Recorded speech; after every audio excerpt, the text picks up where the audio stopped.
Boy, do we work with some smart people. Some of these buyers and sellers we meet in the marketplace over a long period of time and through different cycles. We're going to share some of their secrets with you of what they do to enjoy the top of the market when buying and selling.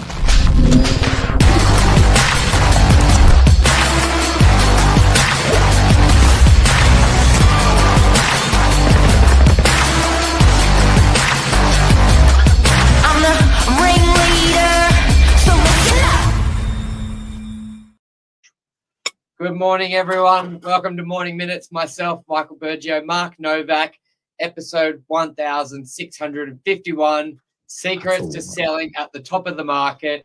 Every property owner's wet dream to say they sold at the top, buying at the bottom. Yeah. That's what everyone tries to do. But I think what we see from the most successful people, the story is never, I picked the peak to the day, sold at top dollar, 3 days later, dropped down to this, how good am I? Or I saw a family going under, bought their property dirt cheap, how good am I?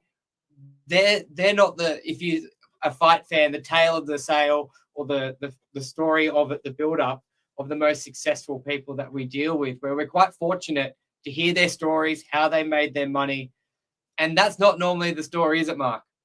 And we're going to share them today. No, it's not. It's not at all. Have you got your studio lights on? Nope. I thought you looked different. So, yeah, it's really interesting because, and look, we're very transactional. We've been around a long time. We've got the biggest, one of the biggest portfolio of investors in the country and in Sydney with the amount of properties we manage under one roof. So we meet lots of interesting cats. I think something that I really wanted to point out first of all was if you regard and I was talking about those levels this morning, Michael. If you go like if you say capital growth is a 20-story building, we all want to get in at level 1 and we all want to get out at level 20. Right? That's just we all want that.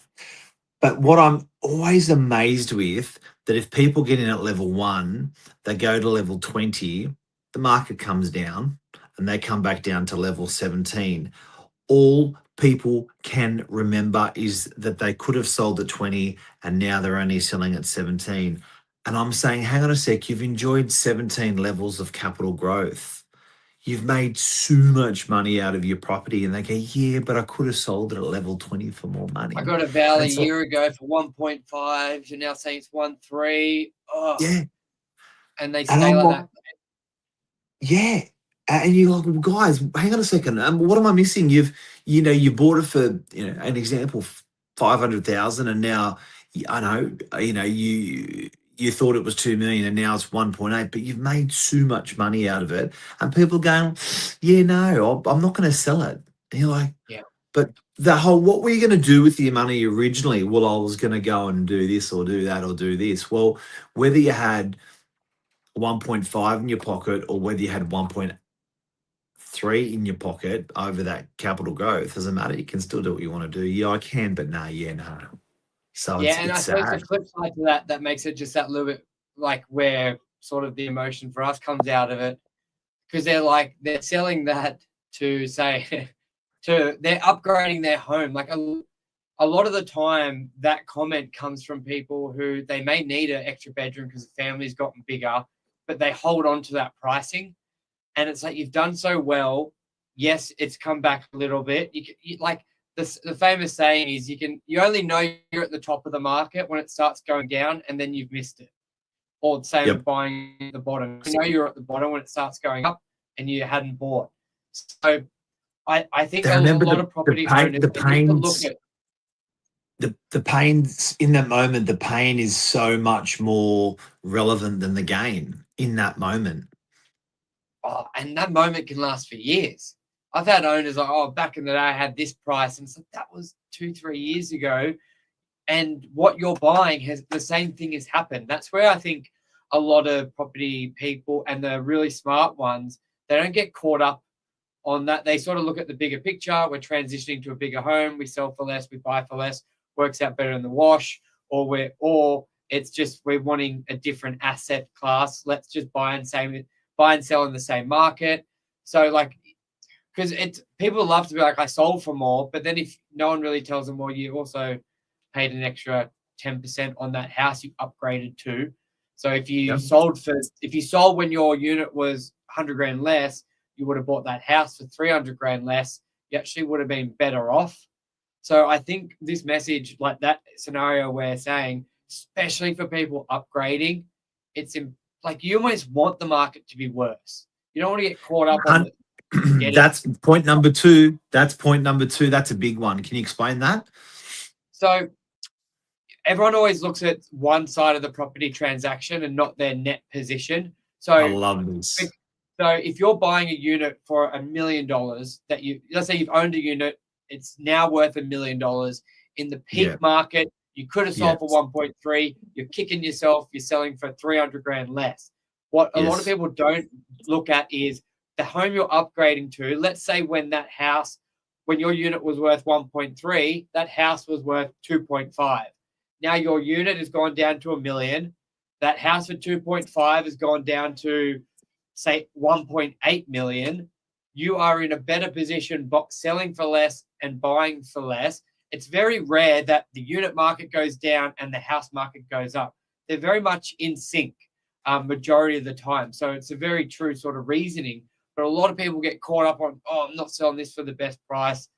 And I suppose a lot of the time, owners can get, and you don't even know where they got that 1.3 from. A lot of time we come across owners who never were even on the market. They just got a valuation, or the neighbor said they'll pay 1.3. It was never even a real figure, but in their mind, they get caught up into it. Can I put a pretty bow on what you just said? After all the scenario you gave, the mortgage that you're taking on for 30 years is less than the mortgage you would have taken on for 30 years. Think about that. And I want I want everyone to have a real good think about that, because you've taken a hit on your sale, but the person that's taken a hit on your purchase, the vendor, the mortgage you're taking on is going to be a lot less than in a pumping, thriving market.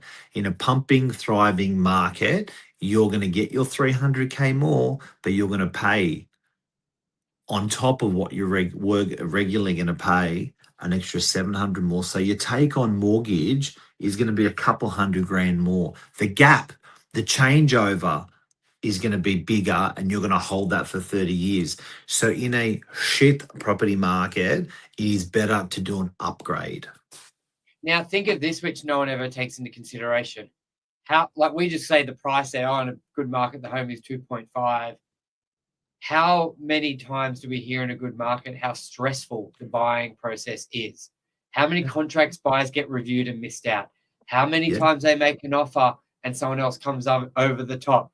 How it's almost violent. While they're paying building and pest, contract review, they're spending thousands of dollars on properties they never end up buying, compared to a process where they're on the market for 1, 2, 3 months, less activity. You can make an offer at the guide and make it accepted, maybe less, rather than going, they're guiding 1.8. 3 days later, it's 2.2. Holy shit. Like my broker can't even get pre-approval fast enough. This sucks. Like no one even takes that into consideration. So the secrets to selling at the top of the property market, in summary, from what we've spoken about this morning, what are they? I guess one, from where we start off at the beginning, one, it's don't worry if you're getting into the capital growth building, which is a 20-story building at level 1. If you're getting out at level 15, 16, 17, 18, 19, 20, you're good. It doesn't matter if it goes to level 20 to level 17, or you've still done 15 levels of travel. I reckon that's probably the number one thing. Look at the big picture. I think the biggest thing is not to look at it like selling at the top, and look at your net position. Look at both sides of the transactions, and upgrading in a bad market is the time. Like we should be thinking, people instead of thinking, I want to sell at the top, if they're upgrading, should be like, I'm waiting for the bad market. Like that should be the sort of the mindset, because you're in a better position. When's a bad market going to be now, in your opinion? In your opinion, from what you're seeing in the world, Yeah. are we So there? Are we in a bad market? Is it going to be in 18 months, 20 months time? It's coming, but is it 10 years away, or is it on our doorstep? I don't know. Tell me. What I do you think think? I think if you're trying to look at a bad market as in saying not the easiest buying conditions for that sort of buyer, that's when you start to see days on market go out plus 30 days, when That's auction the measure. clearance rates come down. Like, rather than getting so caught up on the price, especially these people who are living in the properties, like they should be thinking more about what the family needs rather than getting caught up, I sold at the best or best time. It's doing the transaction in the same market will insulate you from any sort of wrong decision. The only horror stories you see is people trying to bet against the market. Like we saw it pre-COVID, a couple of people try to sell a townhome thinking the market would drop, and then they can't even buy a 2-bedroom unit because the market went Yep. up. It's like you tried to beat the system, sell at the top, and you got stung. We never hear people, and that's the secret to selling at the top. There really is no selling at the top. I think if you're trying to work, and I think if you're trying to work out a bad market, it's when signboards are going up and sitting around a long time in your area, and maybe even changing agencies.